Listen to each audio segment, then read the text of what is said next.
很多的朋友呢都会问我说：“哎呀，厨娘啊，你这个节目里面呢，每次都会请一些真正的那种很大厨哦来这个分享很棒的这个料理哦。但是呢，我如果告诉你呢，我连锅碗瓢盆都搞不清楚要用哪一个，然后那个刀要怎么拿哦，都有时候都。” 常常啊，很想做菜，然后就会去伤到手哦。其实这样子的朋友呢，真的不在少数哦。我身边也有一些朋友是真的连那个葱啊跟那个蒜啊都搞不清楚，还有芹菜，芹菜是什么，他也从来没看过。然后花生呢，他以为长在树上。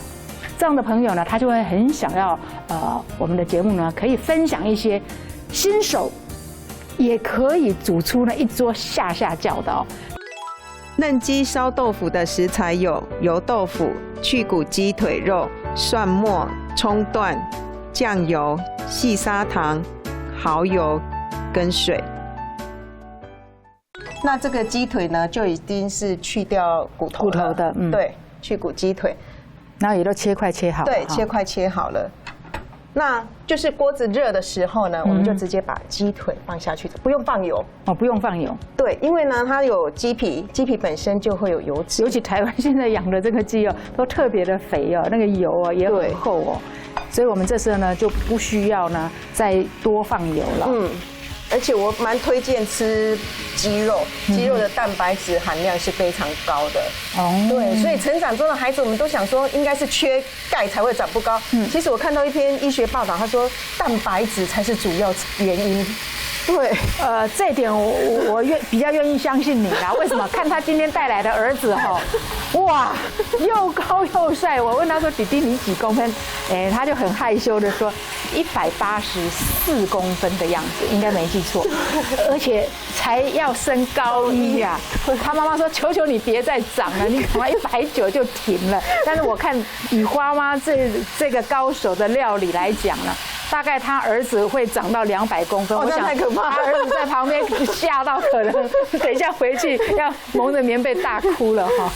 而且你发现呢，豆腐也是蛋白质，对，毛豆也是蛋白质，所以这一道料理呢，营养非常的丰盛，而且主要它的热量不高。哦，热量不高。对。那我们在煎的过程呢，都出油了哈。对，已经有出油了。这个时候就可以放下我们的蒜末。利用我们的鸡油下去爆香，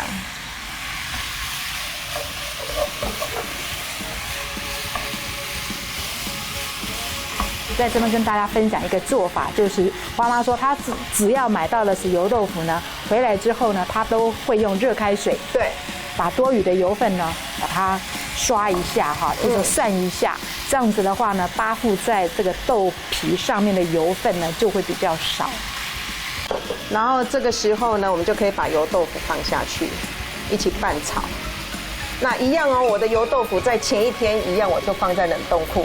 哦，对，我们刚刚有说过，就是把豆腐的组织改变之后，你就不用担心说等一下肉有味道，可是豆腐没有味道，它就可以吸入它的咸度了。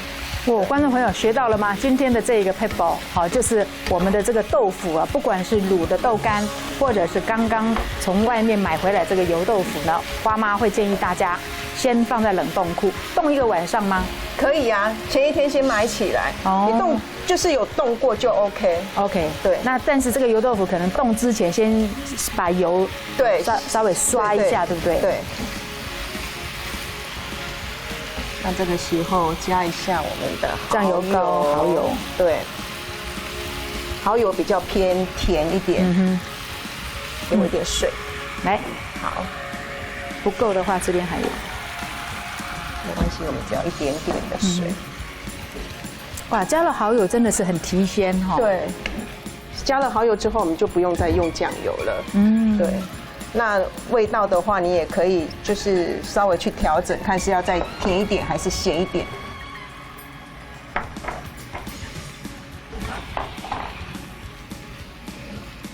很快啊，当我们看鸡肉也差不多快熟了哈，那我们的毛豆就可以下来了。啊，毛豆真的是超级营养啊！像我的那个冷冻库啊，随时都有那个自己就是新鲜的毛豆，然后一个沙沙嘞，就是煮好之后呢，然后急速的给它冷冻起来哦。不管是在做拌饭啦，好或者煮稀饭啦，甚至在做我们的那个青豆的那个浓汤的时候啊，我都非常喜欢用这个毛豆。因为它的真的蛋白质真的非常非常，而且加了毛豆之后，你会觉得这道菜的那个色泽，对。所以说色香味都咖啡的。对，你讲到咖啡，我就记得有一次那也是很多年前啊，我去一个同事家里用餐啊，结果他那个吃到就是我妈已经开始吃了，他妈妈还在厨房忙，然后一直出菜，我看都已经我们才几个人，大概有5、6个人而已嘛。结果他还在那边出菜，结果他的爸爸突然就从那个餐桌上跳起来说：“你今天是怎么回事啊？”然后我想，哇，天哪，他这个爸爸还真火爆哎！结果他爸爸的问题是什么，你知道吗？你怎么整桌都是咖啡色？结果我一看，哎，真的看起来很咖啡。对，因为青菜最后出嘛。哦。就是说，哎，可能有一些妈妈她在做这个料理的时候呢，尤其是老一辈哈，她比较不会像我们现在，像你看花妈今天就穿一个大红色，我今天就穿一个大黄色来跟她搭配哦，就说他们的妈她刁顶啦，就觉得哇，我猪血的货啊，我爱也很好吃就好啦，对，干嘛还要配色？对啊，没有想那么多，对，结果就被他爸跳脚说，你怎么整桌都是咖啡色？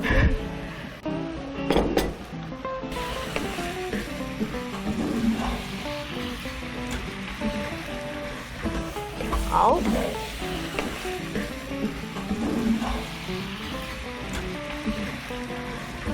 好了，这就是今天的嫩鸡烧豆腐。好，观众朋友看了有没有发现，真的超简单哦。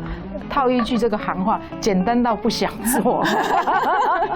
那如果想要让你的菜色呢看起来更丰盛的感觉呢，我会在上面再撒一些芝麻，对，熟芝麻，对，其实熟芝麻跟我们这个豆腐呢也非常的搭哈。常常我们在这个超市就会看到有所谓的胡麻豆腐啦，哦，还有呢我们会常常用一些芝麻酱嫩豆腐哦，就是你说用冻过的，对啊，我很想知道冻过的这个口感到底是怎么样。好。